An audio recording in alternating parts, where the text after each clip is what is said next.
Hello, good afternoon. This is Myesha coming to do our Bible reading today. I'll be reading from Genesis chapter 31 from the New Living Translation. But Jacob soon learned that Laban's sons were grumbling about him. Jacob had robbed our father of everything. Excuse me.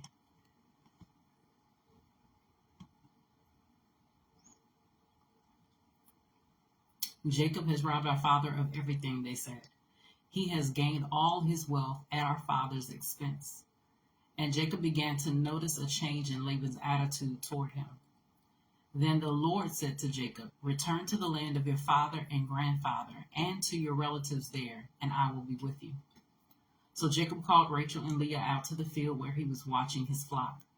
He said to them, "I have noticed that your father's attitude towards me has changed, but the God of my father has been with me. You know how hard I have worked for your father, but he has cheated me, changing my wages 10 times. But God has not allowed him to do me any harm. For if he said, 'The speckled animals will be your wages,' the whole flock began to produce speckled young. And when he changed his mind and said, 'The striped animals will be your wages,' then the whole flock produced striped young. In this way, God has taken your father's animals and given them to me. One time during the mating season, I had a dream and saw that the male goats mating with the females were streaked, speckled, and spotted. Then in my dream, the angel of God said to me, 'Jacob.' And I replied, 'Yes, here I am.' The angel said, 'Look up and you will see that only the streaked, speckled, and spotted males are mating with the females of your flock. For I have seen how Laban has treated you.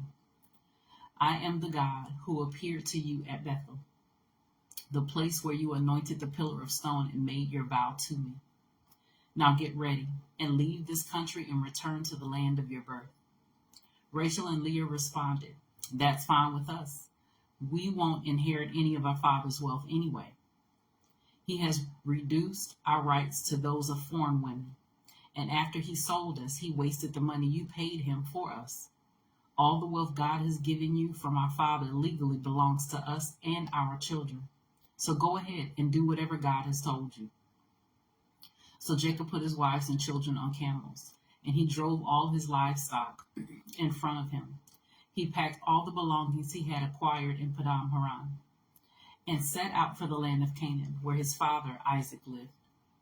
At the time they left, Laban was some distance away shearing his sheep. Rachel stole her father's household idols and took them with her. Jacob outwitted Laban and the Aramean, for they set out secretly and never told Laban they were leaving. So Jacob took all his possessions with him and crossed the Euphrates River, heading for the hill country of Gilead. 3 days later, Laban was told that Jacob had fled. So he gathered a group of his relatives and set out in hot pursuit. He caught up with Jacob 7 days later in the hill country of Gilead.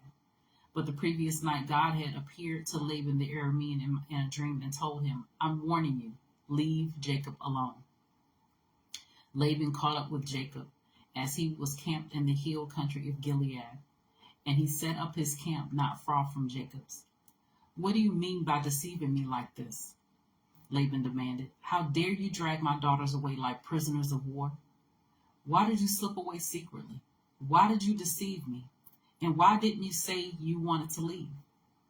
I would have given you a farewell feast with singing and music accompanied by tambourines and harps.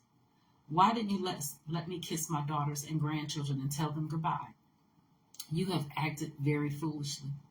I could destroy you, but the God of your father appeared to me last night and warned me, leave Jacob alone. I can understand your feeling that you must go and your intense longing for your father's home.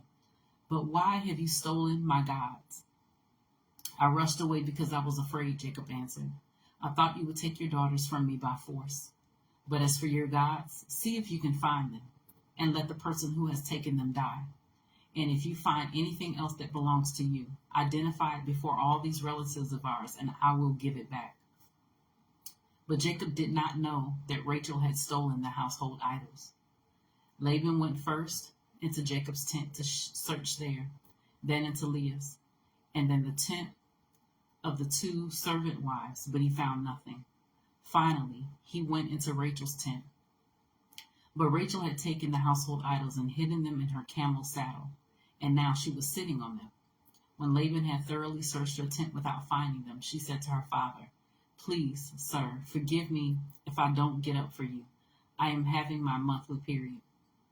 So Laban continued his search, but he could not find the household idols. Then Jacob became very angry, and he challenged Laban. "What's my crime?" he demanded. "What have I done wrong to make you chase after me as though I were a criminal? You have rummaged through everything I own. Now show me what you found that belongs to you. Set it out here in front of us before our relatives for all to see. Let them judge between us. For 20 years I have been with you, caring for your flocks. In all that time your sheep and goats never miscarried. In all those years I never used a single ram of yours for food. If any were attacked and killed by wild animals, I never showed you the carcass and asked you to reduce the count of your flock. No, I took the loss myself. You made me pay for every stolen animal, whether it was taken in broad daylight or in the dark of night. I worked for you through the scorching heat of the day and through cold and sleepless nights. Yes, for 20 years I slaved in your house.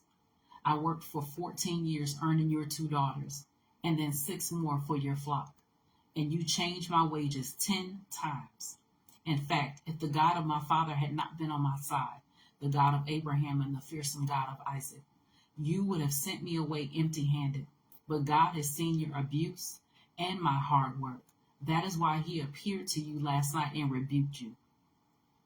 Then Laban replied to Jacob, "These women are my daughters. These children are my grandchildren, and these flocks are my flocks.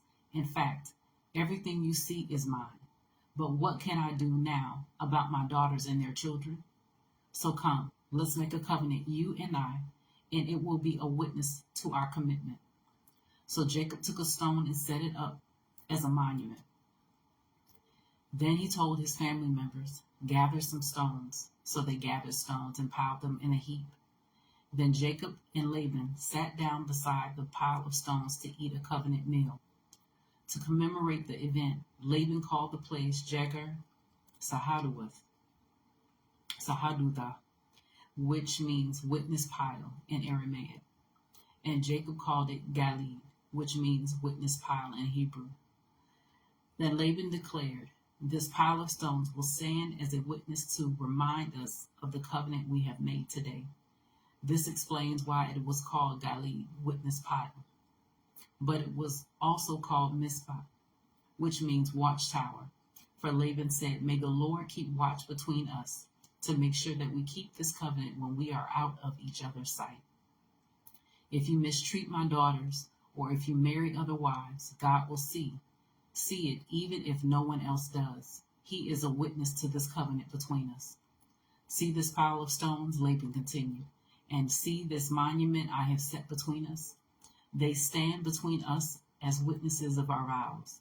I will never pass this pile of stones to harm you, and you must never pass these stones or this monument to harm me. I call on the God of our ancestors, the God of your grandfather Abraham, and the God of my grandfather Nahor, to serve as a judge between us." So Jacob took an oath before the fearsome God of his father Isaac to respect the boundary line. Then Jacob offered a sacrifice to God there on the mountain and invited everyone to the covenant feast. After they had eaten, they spent the night on the mountain. Laban got up early the next morning, and he kissed his grandchildren and his daughters and blessed them. Then he left and returned home. So that was Genesis chapter 31, the New Living Translation. I pray that it was a blessing unto you. And prayerfully we'll see each other tomorrow for the follow-up chapter. You guys take care and God bless.